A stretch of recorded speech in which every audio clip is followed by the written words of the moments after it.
Hello, and welcome to another time-lapse drawing, where I talk through the entire thing and play music in the background. I asked, and for some reason you all want me to talk through the whole video, so that's what I'ma do. When this was decided, I had originally thought that it would be really hard to write 7 to 10 minutes of script for each of these, but I don't think it'll actually be that bad. I've been sort of keeping notes of things that I can talk about for these as the ideas come to me, and when I'm paying attention and looking for things I can talk about, I actually have a lot of things to write about by the time I actually get to making the script. Albeit, they're very random things, but it's what you all want. I do what the people want. The music you'll hear was actually submitted to me by some of my subscribers, which I think is pretty cool. So if you want to go check them out, I put links to the songs and their other music in the description, so you should go take a look. Oh, and some people have said that they like my voice because it's relaxing. That's cool, I guess, but I hope that the combination of my voice and the relaxing music doesn't put you to sleep, or if it does put you to sleep, at least you'll watch the whole thing. Speaking of music, you like that smooth topic transition? In the last time-lapse drawing, I had asked about some good rap music. I recently found out about this one rapper called Cal Scrubby.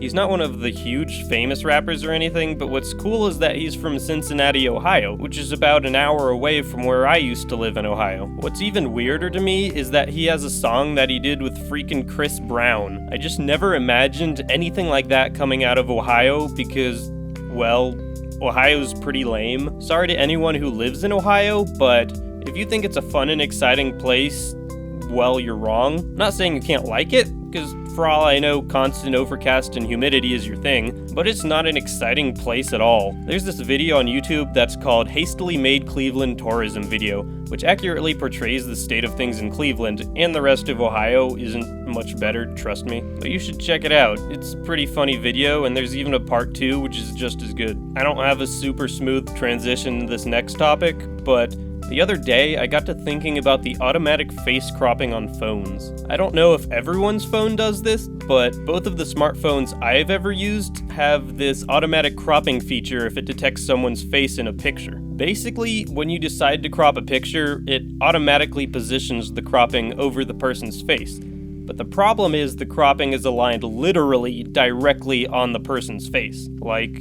the ears, hair, and some of the chin are cropped out.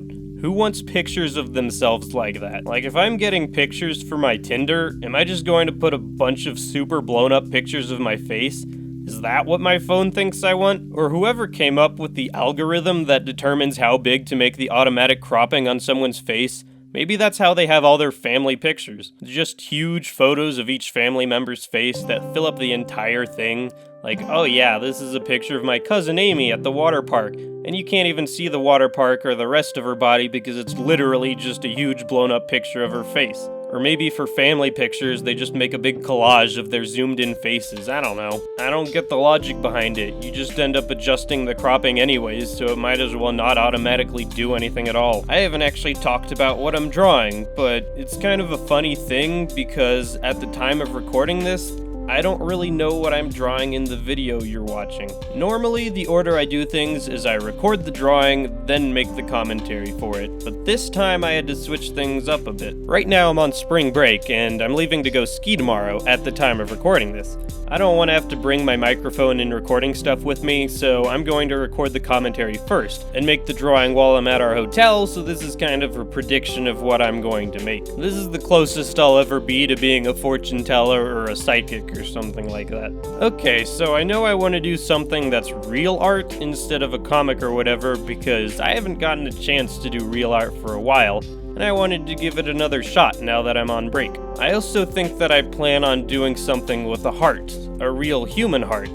That's just because we're studying the human heart in my physiology class, so I was like, hey, I think it'd be cool to draw that, so that's what I'm gonna do. I think I also had the idea to make it like a heart, but the vessels and veins go through the sort of rocky ledge and come out the top as trees. It might look like it, but there isn't any intended meaning behind it. I just thought it looked cool. I've only made two drawings actually that have any interpretable meaning behind them, but that's for another video. Imagine me like aggressively winking right now. Anyways, yeah, that's about all I've thought about what I'm going to draw at this point. If I decide to make something completely different than what I'm talking about right now, then, well, that'll just be awkward. And the next animation I'm working on is really long, longest I've ever done. I considered making it into 2 parts, but then I think it'd lose some substance, so it just feels right. It should be all at once. Speaking of drawing, no, there's really no good transition for this. A few days ago, I was messaging someone and they were like, hey, you should take this test. So they sent me a link to bdsmtest.org, which actually sounds surprisingly official because of the .org. It's basically a test to determine what things you're into, and dang did I learn a lot from it. That's right, I'm gonna talk about BDSM and sex kinks. You all signed up for this, sort of. I said I'd add commentary through the whole thing, but that means I'd talk about anything and everything that's on my mind, so some of you younger viewers should probably drop off now. So basically this test asks things like, do you find having boiling Kool-Aid poured on your back is arousing? That wasn't actually a question. But then you pick one of the 7 bubbles ranging from absolutely agree to absolutely disagree. But dang did I learn things from that. Not about myself, but about what other people are apparently into. At the end of the test, they give you a list of all these different kinks and how much you're into each one. And they got stuff like rope bunny, which I knew being tied up in ropes was a thing, but I didn't know bunnies were involved in that. And my channel is the Sea Rabbit, so does that say something about me? I mean, sure I'd like to be tied up in a rope, but in a completely different way.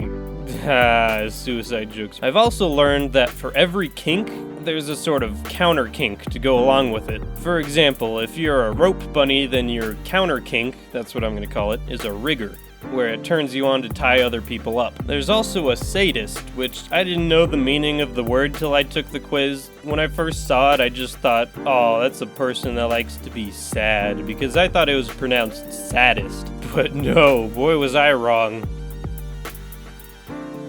The craziest part of this quiz, I think, was at the very beginning, where it basically had you give some preliminary information before starting, like your gender, age, where you're from, and just a slight idea of what you think you're into. But the age options they gave you ranged anywhere from 1 year old to 97.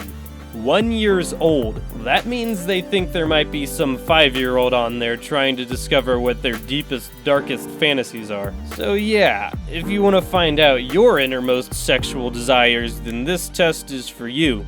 I think I'll put the link in the description just for the heck of it. Right now it's almost 12 at night. I hope I don't sound too tired, because I didn't get much sleep. I'm leaving to go skiing in the morning because spring break. Skiing is fun. Let me know in the comments if you've ever gone skiing, or if you know someone who skis, or if you've ever seen someone ski before, or if you've ever heard the word ski before.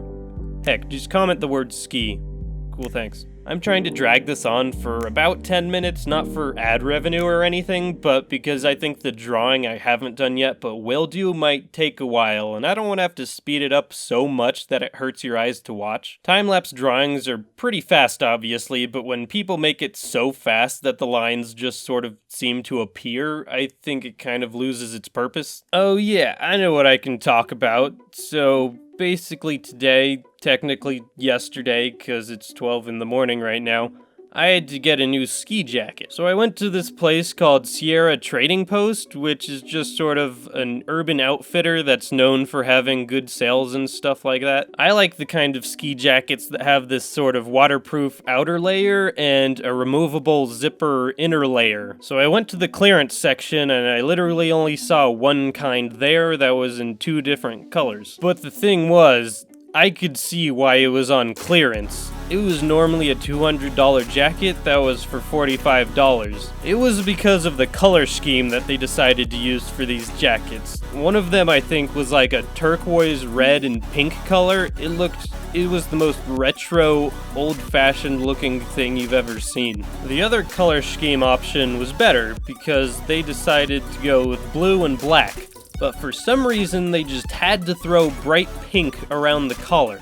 and these are both men's jackets. But I'm not about to pass up a good deal like that, so I ended up getting the black and blue one with bright pink. And it's a very good jacket, don't get me wrong, but we also discovered that for some reason, they decided to put the word bugaboo on the back of the collar. So yeah, if you happen to see a dude skiing with a normal looking jacket except for the bright pink on the collar, and the word bugaboo on the back, that's me. Anyways, I think that's enough commentary. I hope you all enjoyed watching, and I hope that the picture turned out well. I honestly have no idea. Anyway, thanks, bye.